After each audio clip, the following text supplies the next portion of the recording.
The number one question I get asked about living in Colombia is, how do I find land in rural Colombia? So in today's video, I thought that I'm going to tell you exactly how I found my property here in rural Colombia. My name is Sarah. I live in rural Colombia. I own about 1.5 acres of land in a small pueblo. The number one tip, a local advantage. Find somebody local who knows the area to help you find what you're looking for. And you need to know what you're looking for. You need to know why you're moving here and what you're looking for, what climate you're looking for. And once you have those three things solid, then you come here. You come to Colombia. You make a friend or two or three, or you know somebody who knows somebody who knows somebody. That's my second tip.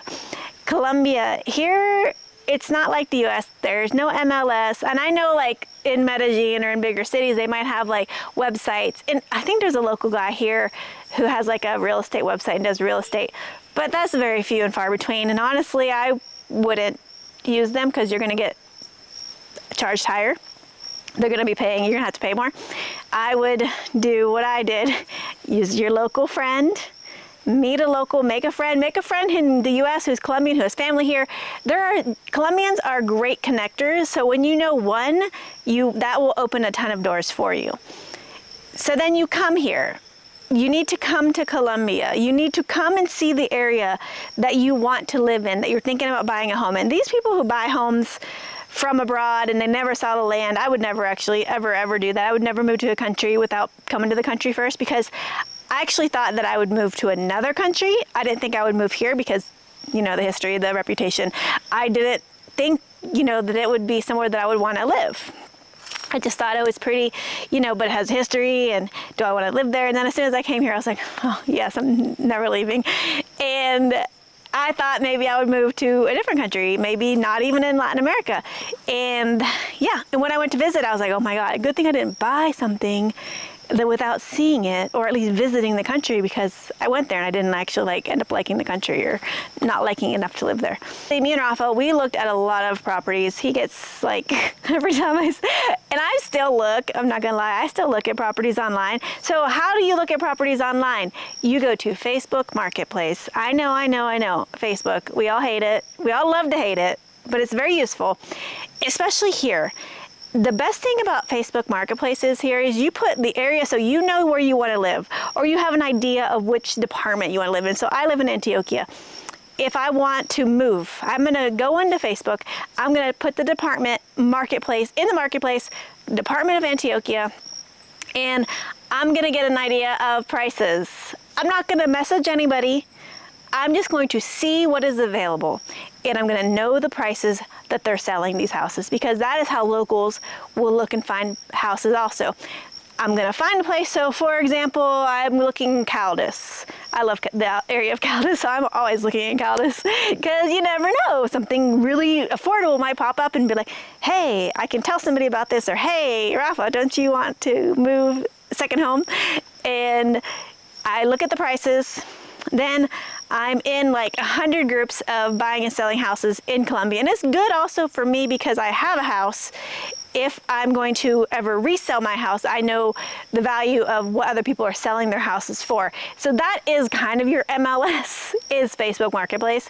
And so for example, I'm in Caldas, we went to Salamina. I will go Facebook Marketplace, Caldas, in Salamina, whatever, you put your stuff in there and you see like, okay, houses here, whatever, the same here, 1.5 acres, they'll be in hectares or in meters. So whatever, 1 hectare, and it'll say 300,000 pesos, 300,000 pesos, or 300 million pesos, whatever. In dollars, it'll be like, you know, like $80,000, or you can do the calculate. I always calculate everything because the numbers get so big that I get very like bajiggity. So I always put it into US dollars, and it's a bit more easy for me to, you know, comprehend. It's a bit easier for me because I know how much I paid for this house, and I know it in US dollars, and I know it in Colombian pesos. So I can say, okay, so I bought my house at this price in this town, which is another heritage town, Salamina. They're selling it for this price. Okay, I have an idea of how much houses cost in that area. See? So you go to another place, you go somewhere not a heritage town, the prices are going to be way lower. But when I was looking at houses, I was looking at this place called Santa Barbara, I think. And houses were like so cheap. I found, oh my God, it was like $25,000 for like 7 hectares or something. And I was like, told Rafa, I was like, oh my God, this place is so cheap. And he saw it and he's like, it's not really a nice area. So local again, he knows what the areas are like. And then we were driving through Santa Barbara one day. Not to knock anyone who lives there, but it was just not somewhere Rafa was just like and this is the benefit of having someone local, is he's like, no, that's not somewhere that you want to live. That's not a nice place to live. Or, it's like they have that feel. They know, it's like when you live in the US and you drive through somewhere and you're like thinking, oh, as a foreigner, it's a nice place. But when you're local, like, I was in LA for a long time, and when you go find a far inland to the Inland Empire way out there, you're like, ooh, it's a little bit shady out here. Even though from an outsider it might not look that way, but someone who's local knows the ins and outs a little bit more better than I do. So that's the benefit of having someone local, knowing someone local. So yeah, so Facebook, so use your local friend, ask questions, go on Facebook, see the prices so you don't get, told a higher price. Because if some of you really like a property and they tell you the price is too high, you can just be like, oh, the other prices around the area are this much, and they can say A, B, C, D, and Y, X, Y, Z, why it's more expensive, and you can say no thank you. It's really easy to say no thank you if you don't want to buy a property. Like if you think something is too expensive, don't buy it. Like there's so many other places to buy, I was talking to, me and Rafa were talking to a friend yesterday. In our house we bought about a year and a half ago, a little over a year and a half ago, and the prices around here have already gone up. It's insane how expensive houses are here right now. So we just happened to get, when the dollar was great, we just happened to find it. So my third tip is gonna be how we found this place, word of mouth. First of all, you're gonna have, you need to know somebody. And this is going to come into play because you're going to go on Facebook Marketplace. You're going to see what the prices are like.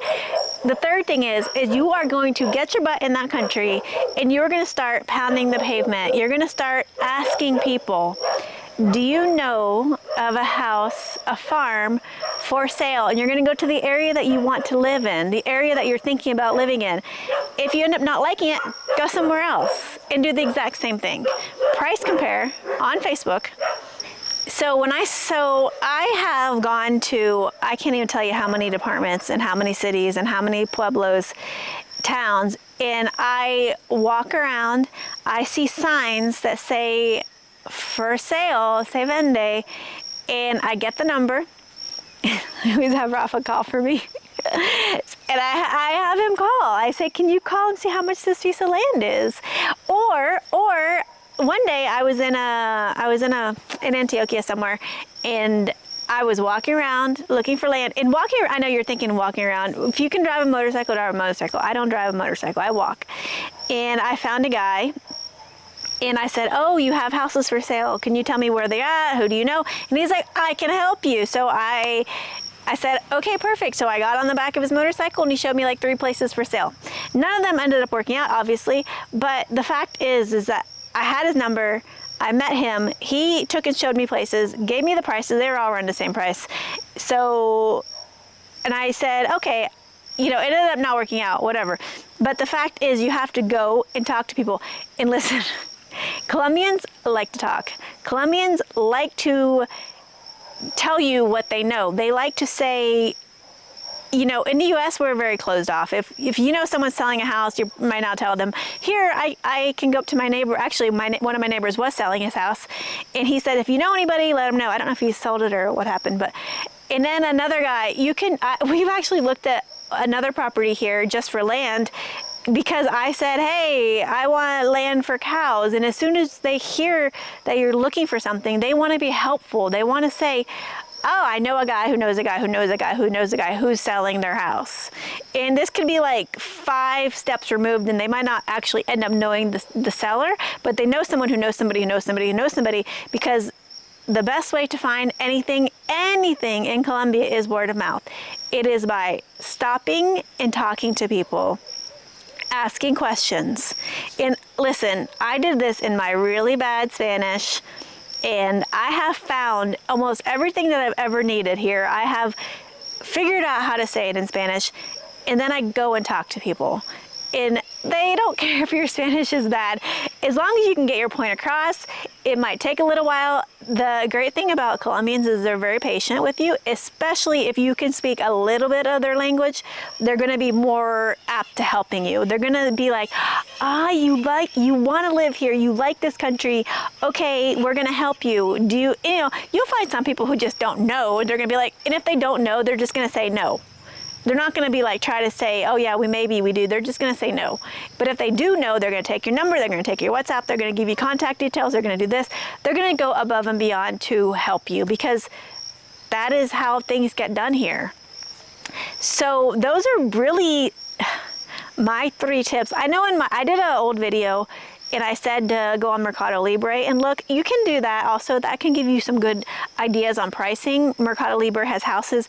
Most of the listings are outdated, but it can give you a little bit. If you see the date and how much it's listed for, expect it to be a little bit higher. If it's like from 2024 or 2025, it's going to be a little bit higher now. But it gives you a general idea of how much land costs here. And it depends on the department you're looking in.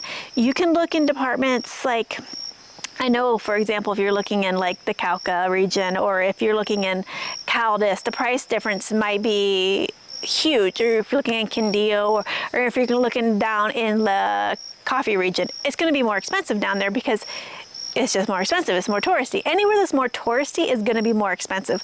Anywhere that is more like farmers, campesinos, is going to be cheaper.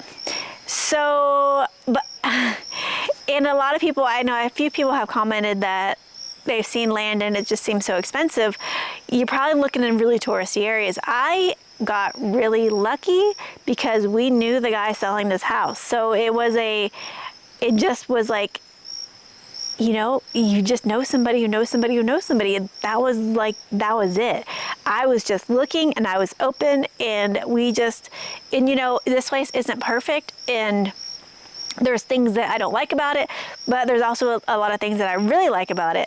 So I think that you might get everything you want, but you might have to compromise a little bit. For me, the compromise that I was not willing to make was I did not want to live in a pueblo that was, for example, not friendly to foreigners, or that I lived in a pueblo before that didn't have like a nice coffee shop to go and sit and hang out. And I know that seems so shallow, but I like living in a heritage town. I like knowing that this region has been safe, that people have lived here for generations and generations, and that they were never displaced during the wars and all the wars that have happened here in Colombia. I like knowing that I can go into town and the people are friendly. We have ATMs, we have really good coffee, we have really good food. And there's tourism, but it's not overrun with tourists. It's not like Jardín has become completely overrun with tourists. Jardín's only a couple hours away. And here we have a lot of Colombian tourism. So they're going to be, a lot of Colombians from Medellin come here. It's going to be mainly on the religious holidays. So you can kind of plan when people are going to be coming here. There's not a lot of foreign tourism still, but they do come. They'll spend, foreigners will come here for a couple of days, but not much longer. There's a few expats who live here, but there's not a ton, not like in Medellin or like other places. Like I think in Armenia and Pereira, there's a lot more, but they were much smaller. We're 12,000 people.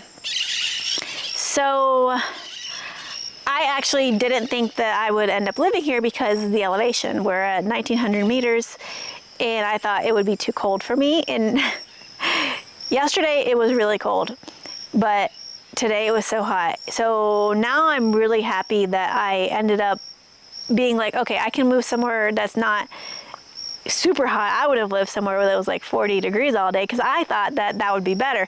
And now thinking about it, I work so much in the garden that if I had moved somewhere that was really, really hot, I wouldn't be able to do half the things that I do because I would be just dying from the heat exhaustion.